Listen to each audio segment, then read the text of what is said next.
నమస్తే, welcome to V digital news. ముందుగా headlines.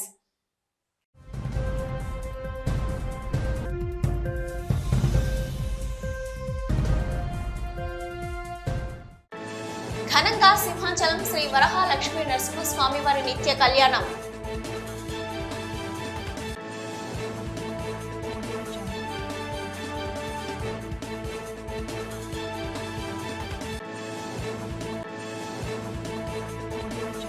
గంజాయి రహిత రాష్ట్రంగా ఏపీని నిలిపేందుకు అన్ని చర్యలు చేపట్టామని స్పష్టం చేసిన డీజీపీ ద్వారకా తిరుమలరావు.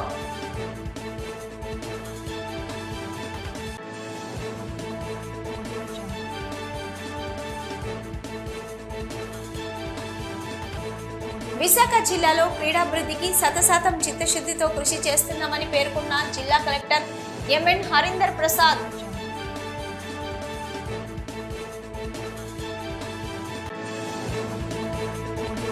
బంగాళాఖాతంలో ఏర్పడిన అల్పపీడనం క్రమక్రమంగా బలపడుతూ వాయుగుండంగా మారనుందని స్పష్టం చేసిన వాతావరణ శాఖ అధికారులు. దేశంలోని ప్రముఖ పుణ్యక్షేత్రంగా విరాజిల్లుతున్న సింహాచలం శ్రీ వరహాలక్ష్మీ నరసింహస్వామి వారి నిత్య కళ్యాణం అత్యంత వైభవంగా జరిగింది. ఆర్జిత సేవల్లో భాగంగా అర్చక స్వాములు ఉత్సవమూర్తి గోవిందరాజస్వామిని ఉభయ దేవేర్లతో మండపంలో అధిష్ఠింపజేశారు. నిత్య కళ్యాణంలో పాల్గొన్న భక్తుల గోత్ర నామాలతో సంకల్పం చెప్పి పాంచారత్ర ఆగమ శాస్త్రం విధానంలో విశ్వక్సేన ఆరాధన పుణ్యాహవచనాలతో కార్యక్రమానికి శ్రీకారం చుట్టారు. కంకణ ధారణ, నూతన యజ్ఞోపవీత సమర్పణ, జీలకర్ర బెల్లం, మాంగళ్య ధారణ, తలంబ్రాల ప్రక్రియలను కమనీయంగా జరిపించారు. మంత్ర పుష్పం, మంగళ శాసనాల తర్వాత భక్తులకు వేద ఆశీర్వచనాలు, శేష వస్త్రాలు, స్వామివారి ప్రసాదాలను అందజేశారు. ఓం భూతావాసాయ నమః, రాజాయ నమః, ఓం సింహాయ నమః, ఓం సింహశైల నివాసాయ శ్రీ నృసింహాయ మంగళం. కనకాక్ష వినాశాయ కనకాంబరధారిణే ఘనకారుణ్యపూర్ణాయ శ్రీ నృసింహాయ మంగళం. అరవిందదలాక్షాయ సురబృందనుతాంధ్రయే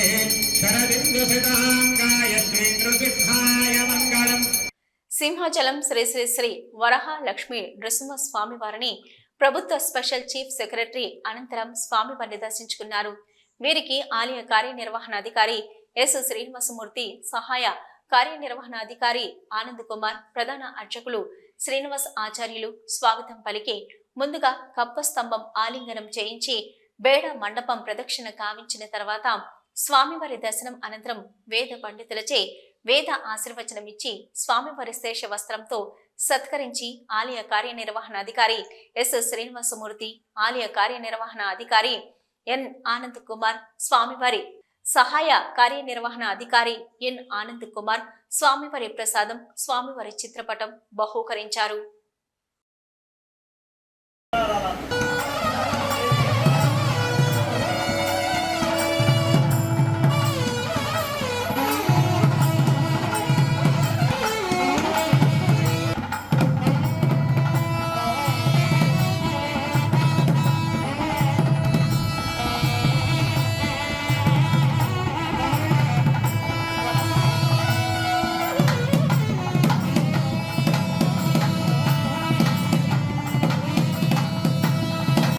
రాష్ట్ర వ్యాప్తంగా సైబర్ క్రైమ్ కేసులు పెరుగుతున్న నేపథ్యంలో త్వరలో జిల్లాకో సైబర్ క్రైమ్ స్టేషన్ ఏర్పాటు చేస్తామని ఏపీ డీజీపీ ద్వారకా తిరుమలరావు స్పష్టం చేశారు. విశాఖలో పోలీసు అధికారులతో సమీక్ష అనంతరం మీడియాతో మాట్లాడారు. గంజాయి, మాదక ద్రవ్యాల నిర్మూలనకు ఇప్పటికే కార్యాచరణ అమలు చేశామని, అందుకోసం 5గురితో కూడిన సబ్ కమిటీ ఏర్పాటు చేశామన్నారు. యాంటీ నార్కోటిక్ ఫోర్స్ ఏర్పాటు చేస్తున్నామని, ఓ కంట్రోల్ రూమ్ కూడా ఏర్పాటు చేసి ఎన్డీపీఎస్ కేసులకు సంబంధించి ఓ టోల్ నెంబర్ ఇస్తామన్నారు. ఐజీ ఆకే రవికృష్ణ సారథ్యంలో మరిన్ని టాస్కులు ఛేదిస్తామని డీజీపీ తెలిపారు. మాదక ద్రవ్యాల విషయంలో కేసుల నమోదు పక్కాగా ఉంటే శిక్షలు కూడా కఠినంగానే ఉంటాయంటూ వివరించారు. ఏజెన్సీలో గంజాయి పంట పెంచకుండా చర్యలు తీసుకుంటామని డీజీపీ ద్వారకా తిరుమలరావు స్పష్టం చేశారు. ఏపీ వ్యాప్తంగా చూసుకుంటే విశాఖలోని సైబర్ క్రైమ్ కేసులు పెరుగుతున్నాయని, ఇప్పటికే వ్యవస్థ నియంత్రణకు టూల్స్ ను పెంచామని, సిబ్బందికి సరైన శిక్షణ ఇప్పించి బాధితులకు న్యాయం చేస్తామని డీజీపీ హామీ ఇచ్చారు. వచ్చేసి గాంజా డ్రగ్స్ మాదక ద్రవ్యాల విషయం సమీక్షించడం.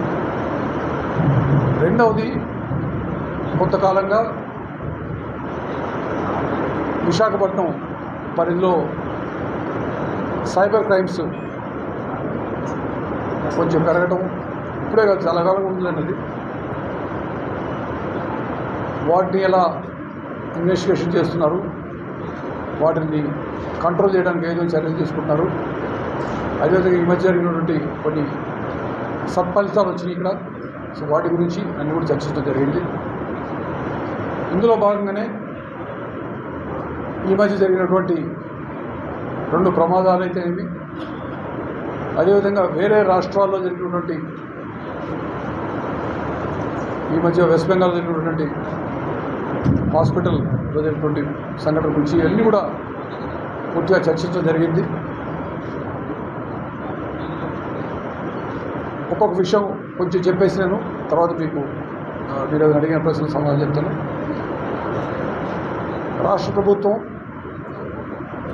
గంజాయి నిర్మూలన గురించి ఏపీ రాష్ట్రాన్ని పూర్తిగా గంజాయి రహిత రాష్ట్రంగా చేయడం కోసం అనేక చర్యలు తీసుకుంటా ఉంది. మీకు తెలుసు, ప్రత్యేకంగా క్యాబినెట్ సబ్ కమిటీ 5 మంత్రులతో క్యాబినెట్ సబ్ కమిటీ ఏర్పాటు చేయడం, అందులో భాగంగా కొన్ని చర్యలు తీసుకోవాలని ఆలోచించడం.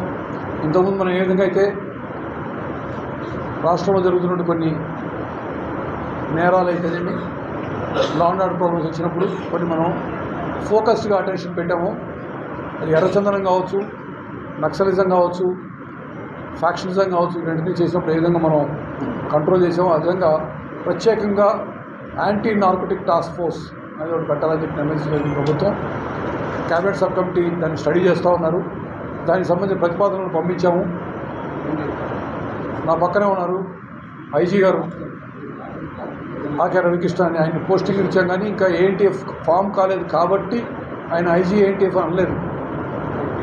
వేరే పోస్ట్ కింద చూపించి ఏఎన్టీఎఫ్కి సంబంధించినటువంటి దాన్ని రూపకల్పన చేయాలనేటువంటి టాస్క్ కూడా ఆయన ఇవ్వడం జరిగింది.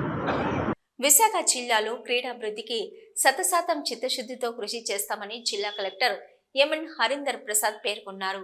జిల్లా నుంచి జాతీయ, అంతర్జాతీయ క్రీడాకారులు తయారు కావాలని, ఆ దిశగా అన్ని చర్యలు చేపడతామని క్రీడాకారులను ఉద్దేశించి అన్నారు. జిల్లా క్రీడా ప్రాధికార సంస్థ, ఏయూ ఫిజికల్ ఎడ్యుకేషన్ డిపార్ట్మెంట్ సంయుక్త ఆధ్వర్యంలో hockey legend major Dhyan Chand జయంతి వేడుకలు ఆంధ్ర యూనివర్సిటీలోని గోల్డెన్ జూబ్లీ గ్రౌండ్స్ నందు జరిగాయి.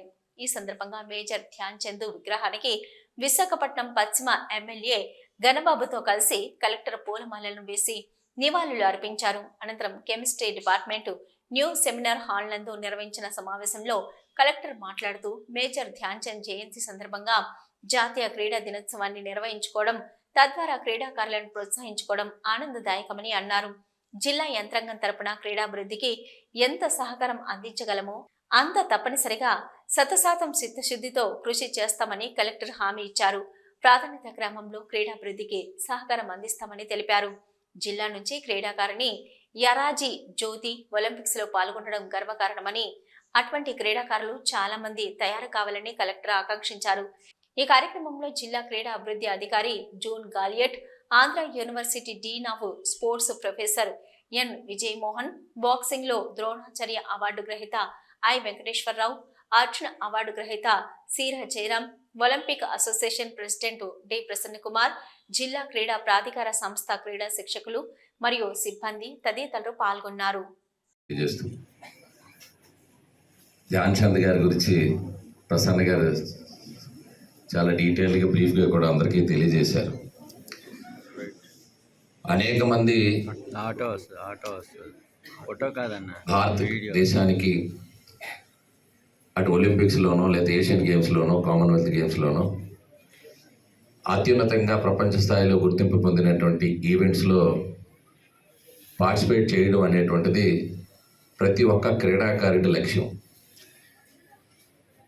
మన కంట్రీకి వచ్చేటప్పటికి ఒక నేషనల్ గేమ్స్లో మెడల్ తీసుకురావాలని. ఈ లక్ష్య సాధనలో నేషనల్స్ అయితే పక్క రాష్ట్రాలతోనూ, ఏషియన్ గేమ్స్ అయితే పక్క దేశాల్లోనూ, లేకపోతే ఒలింపిక్స్లో క్వాలిఫైడ్ కంట్రీస్తో పోటీ పడే విధంగా మన క్రీడాకారులు తయారు కావాలని చెప్పి కోరుకుంటూ ఉంటాం. అందులో మన దేశంలో మంచి అత్యున్నత క్రీడాకారు ప్రతిభ పాఠవాలు కనబరిచిన వారికి ఇచ్చేటువంటి పురస్కారం అర్జున అవార్డు. మంచి కోచ్గా క్రీడాకారులను తయారు చేస్తే ఆ తయారు చేసి ఫలితాలు సాధించినటువంటి కోచ్కి ఇచ్చేటువంటి అత్యున్నత పురస్కారం ద్రోణాచార్య. ఈ రెండింటికి కూడా సాధించుకున్నటువంటి అరుదైనటువంటి జిల్లా విశాఖపట్నం జిల్లా. ఈరోజు మన సమక్షంలో అర్జున అవార్డీస్ ఉన్నారు, ద్రోణాచార్య అవార్డీస్ ఉన్నారు, మంచి ప్రతిభ కలిగినటువంటి క్రీడాకారులు ఉన్నారు. ఈ అన్నిటికీ మించి చక్కటి క్రీడా సంఘాలు ఉన్నాయి. ఇక్కడ వచ్చినటువంటి క్రీడాకారులకే కాకుండా మా కలెక్టర్ గారు కూడా తెలియాలని ఇవన్నీ చెబుతున్నారు. కొత్త రాష్ట్రం ఏర్పాటు అయినాక క్రీడా రాజధాని కాదు, కంబైన్డ్ స్టేట్లోనే హైదరాబాద్ తర్వాత అన్ని యాక్టివిటీస్ ఉన్నటువంటి జిల్లా విశాఖపట్నం నగరం. కల్తీ ఆహారం అమ్మేవారి ఆస్తులను జప్తు చేసి క్యాన్సర్ ఆసుపత్రులకు అప్పగించే విధంగా రాష్ట్ర ప్రభుత్వం కొత్త చట్టాన్ని తీసుకొచ్చి కల్తీగాళ్ల వెన్నులో వణుకు పుట్టే విధంగా కఠిన చర్యలు తీసుకోవాలని జన జాగరణ సమితి రాష్ట్ర కన్వీనర్ వాసు డిమాండ్ చేశారు. విజిఎఫ్ ప్రెస్ క్లబ్ లో ఏర్పాటు చేసిన విలేకరుల సమావేశంలో వాసు మాట్లాడుతూ, ఉదయం లేచినప్పటి నుంచి బయటకు వచ్చి టీ తాగుదామంటే కల్తీ, పోనీ టిఫిన్ చేద్దామంటే కల్తీ, ఏదో ఒక హోటల్లో కడుపు నిండా భోజనం చేద్దామంటే కల్తీ, ఎప్పుడో ఒకసారి రెస్టారెంట్లో రుచికరమైన బిర్యానీ తిందామంటే కల్తీ, సాయంత్రము స్నాక్స్ తిందామంటే కల్తీ, కనీసం మంచినీళ్లు తాగాలన్నా కూడా కల్తీ చేస్తున్నారు. ఈ కల్తీ మాఫియా ప్రజల ప్రాణాలతో చెలగాటమాడుకుంటుంది. విచిత్రం ఏంటంటే పట్టించుకోవాల్సిన ప్రభుత్వాలు కల్తీ ఆహార సమస్యను అసలు సమస్యగానే గుర్తించడం లేదు. అందువల్లనే కల్తీ ఆహారంలో తెలుగు రాష్ట్రాలు దేశంలోని మొదటి స్థానంలో నిలిచాయి. దాంతోపాటు మన దేశంలో కల్తీ ఆహారానికి సంబంధించి కఠిన చర్యలు లేకపోవడము, ఉన్న చట్టాలను కూడా సరిగ్గా అమలు చేయకపోవడం వల్ల సమీప భవిష్యత్తులో భారతదేశం ప్రపంచానికి క్యాన్సర్ రాజధాని కావడం అత్యంత బాధాకరం. మన రాష్ట్రంలో కూడా కల్తీ ఆహారం తిని వేలాది మంది క్యాన్సర్ బారిన పడి అత్యంత ఖరీదైన క్యాన్సర్ చికిత్స చేయించుకోవడానికి స్తోమతకు మించి అప్పులు చేసి ఎన్నో కుటుంబాలు రోడ్డున పడ్డాయి. కాబట్టి ముఖ్యమంత్రి చంద్రబాబు నాయుడు తక్షణమే స్పందించి కల్తీ ఆహారంపై ఫుడ్ సేఫ్టీ ఉన్నతాధికారులతో సమీక్ష సమావేశం నిర్వహించాలన్నారు. ఈ సమావేశంలో విశాఖ ఎంపీగా పోటీ చేసిన స్వతంత్ర అభ్యర్థి దేవర శంకర్ మరియు జన జాగరణ సమితి నాయకులు మజ్జి రవికుమార్, పసుమర్తి సంతోష్ కుమార్, కోరాడ వెంకటేష్, బోలం అశోక్ తదితరులు పాల్గొన్నారు. జనజాగరణ సమితి డిమాండ్ చేస్తుంది. ఉదయం లేచినప్పటి నుండి బయటికి వచ్చి టీ తాగుదామంటే కల్తీ, పోని టిఫిన్ చేద్దామంటే కల్తీ, ఏదైనా హోటల్లో కడుపు నిండా భోంచేద్దామంటే కల్తీ, ఎప్పుడైనా రెస్టారెంట్లో రుచికరమైన బిర్యానీ తిందామంటే కల్తీ, సాయంత్రం స్నాక్స్ తిందామంటే కల్తీ, చివరకు మంచినీళ్లు తాగదామన్నా కూడా కల్తీ చేస్తున్నారు. ఈ కల్తీ మాఫియా ప్రజల ప్రాణాలతో చెలగాటాలు ఆడుకుంటుంది. విచిత్రం ఏమంటే పట్టించుకోవాల్సిన ప్రభుత్వాలు కూడా ఆహార కల్తీ సమస్యను అసలు సమస్యగానే గుర్తించడం లేదు. అందువల్లనే కల్తీ ఆహారంలో తెలుగు రాష్ట్రాలు దేశంలోనే నెంబర్ 1 స్థానంలో నిలిచాయి. దీంతో పాటు మన దేశంలో కల్తీ ఆహారానికి సంబంధించి కఠిన చట్టాలు లేకపోవడం, ఉన్న చట్టాలను కూడా ఫుడ్ సేఫ్టీ అధికారులు సక్రమంగా అమలు చేయకపోవడం వల్ల భారతదేశం ప్రపంచానికి క్యాన్సర్ రాజధానిగా మారడం నిజంగా అత్యంత దురదృష్టకరం, అత్యంత బాధాకరం. మన రాష్ట్రంలో కూడా కల్తీ ఆహారం తిని వేలాది మంది క్యాన్సర్ బారిన పడి, క్యాన్సర్ అనేది అత్యంత ఖరీదైన చికిత్స. ఆ చికిత్స చేయించుకోవడానికి స్తోమతకు మించి అప్పులు చేసి వేల కుటుంబాలు రోడ్డున పడుతున్నాయి. కాబట్టి ముఖ్యమంత్రి చంద్రబాబు గారు తక్షణమే స్పందించి ఈ కల్తీ ఆహారం పైన ఫుడ్ సేఫ్టీ ఉన్నతాధికారులతో వెంటనే సమీక్ష సమావేశం నిర్వహించాలి. అన్ని జిల్లా కేంద్రాలలో మొబైల్ ఫుడ్ సేఫ్టీ ఏవైతే ల్యాబులు ఉన్నాయో వాటన్నిటిని కూడా అన్ని జిల్లా కేంద్రాలలో అందుబాటులోకి తీసుకురావాలి. ముఖ్యంగా అమరావతిలో ప్రధాన ఫుడ్ సేఫ్టీ ల్యాబ్ను వెంటనే ఏర్పాటు చేయాలి. ఇప్పటివరకు మన ఆంధ్రప్రదేశ్లో ఫుడ్ ల్యాబ్కు సంబంధించి ఏవి లేవు. హైదరాబాద్ నుండి రావడం వల్ల అది వాటిపైన ఎవరైతే కల్తీ చేసే హోటళ్లపైన చర్య తీసుకోవడానికి చాలా ఆలస్యం అవుతుంది. కనుక అమరావతిలో తక్షణమే ప్రధాన ఫుడ్ సేఫ్టీ ల్యాబ్ను ఏర్పాటు చేయాలి. ఒక్కో జిల్లా చొప్పున కనీసం 26 మంది ఫుడ్ సేఫ్టీ అధికారులను అదనంగా నియమించాలి. ఏవైతే ఫుడ్కు సంబంధించిన కిరాణా షాపులు, హోటళ్ళు, దాబాలు, స్వీట్ షాపులు, బేకరీలు, జ్యూస్ షాపులు, టీ కొట్లు, పానీపూరి బడ్డీలు, ఇలా ఫుడ్కు సంబంధించిన ప్రతి వాటిపైన ఫుడ్ సేఫ్టీ అధికారులు కనీసం 3 నెలలకు ఒకసారి ఆకస్మిక తనిఖీలు నిర్వహించి వాటిపైన కఠిన చర్యలు తీసుకోవాలి. అదేవిధంగా ప్రజలు సునాయాసంగా కల్తీ ఆహారం పైన ఫిర్యాదు చేయడానికి ఫుడ్ సేఫ్టీ అధికారుల ఫోన్ నెంబర్లను మీడియా, సోషల్ మీడియా ద్వారా పెద్ద ఎత్తున ప్రచారం చేయాలని జనజాగరణ సమితి డిమాండ్ చేస్తుంది. బంగాళాఖాతంలో ఏర్పడిన అల్పపీడనం బలపడుతుంది. ఈ అల్పపీడనం పశ్చిమ వాయువ్య దిశగా కదులుతూ మరింత బలపడి వాయుగుండంగా మారే అవకాశం ఉందని వాతావరణ శాఖ అంచనా వేస్తుంది. దీని కారణంగా కోస్తాంధ్రలో 3 రోజుల పాటు వర్షాలు పడనున్నాయి. అలాగే ఉత్తరాంధ్ర జిల్లాల్లో భారీ వర్షాలు కురిసే అవకాశం ఉందని వాతావరణ శాఖ పేర్కొంది. సముద్రంలో అలలు ఎగిసిపడతాయని, వాయుగుండం కారణంగా పెద్ద ఎత్తున అలలు వస్తాయని, సముద్రం అతలాకుతలంగా మారే అవకాశం ఉందని, మత్స్యకారులు చేపల వేటకు వెళ్లొద్దని అధికారులు హెచ్చరికలు జారీ చేశారు. సర్క్యులర్ ఎకానమీ పాలసీ 2 ఇంప్లిమెంటేషన్ పేరుతో స్థానిక నోవెటల్ నిర్వహించిన జాతీయ స్థాయి వర్క్షాప్ ప్రారంభమైంది. వర్క్షాప్లో వివిధ రంగాల నిపుణులు, సంస్థల ప్రతినిధులు, కేంద్ర రాష్ట్ర ప్రభుత్వాల అధికారులు భాగస్వామ్యమయ్యారు. కార్యక్రమంలో ministry of environment, forest and climate change కార్యదర్శి Leena Nandan, ministry of environment, forest and climate change అదనపు కార్యదర్శి నరేష్ పాల్ గంగ్వార్, ఆంధ్రప్రదేశ్ ప్రభుత్వ ప్రత్యేక ప్రధాన కార్యదర్శి పర్యావరణం, అటవీ, సైన్స్ అండ్ టెక్నాలజీ, అనంతరం జిల్లా collector M N Harinder Prasad, joint collector K Mayur Ashok, GVMC commissioner P Sampath Kumar తదితరులు పాల్గొన్నారు. The concept note which has been circulated earlier and through the virtual workshop which was organized around a week ago, where we listened to several good suggestions and we tried to incorporate those ideas before we were able to finalize the concept note that has been circulated for wider discussion. The whole aspect of circular economy has been clarified in considerable detail during our past interactions as well as through these communications. And I think a tone was set by Mr. Anant Ramu when he said that from metal age, stone age, we have unfortunately come to the era of garbage. And that is the real challenge. So the whole concept of circularity actually looks at 3 main pillars. Why this whole idea of resource efficiency and circularity is actually a win-win in so many ways.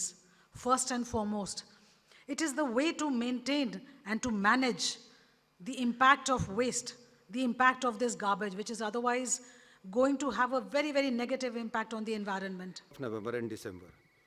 And we started the process of preparation for that conference with the virtual workshop which was held on 21st August. We had very engaging discussions during that workshop and we identified 12 waste stream where we will be concentrating and focusing our work on. I thank profusely Secretary Madam for giving this opportunity to the state of Andhra Pradesh to host this workshop in the sunrise state of Andhra Pradesh, particularly after the new government has been formed and has taken over charge.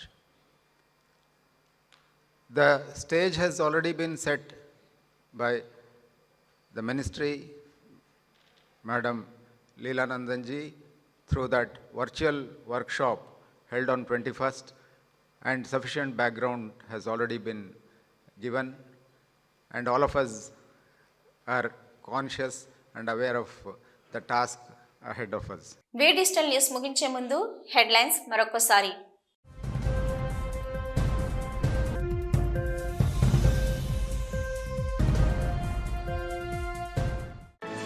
ఘనంగా సింహాచలం శ్రీ వరహాలక్ష్మీ నరసింహస్వామి వారి నిత్య కళ్యాణం.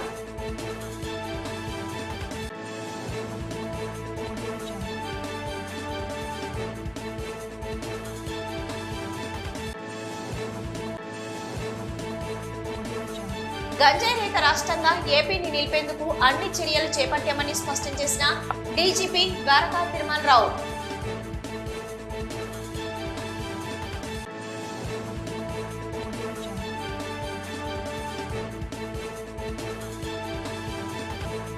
విశాఖ జిల్లాలో క్రీడాభివృద్ధికి 100% చిత్తశుద్ధితో కృషి చేస్తున్నామని పేర్కొన్న జిల్లా కలెక్టర్ ఎంఎన్ హరీందర్ ప్రసాద్.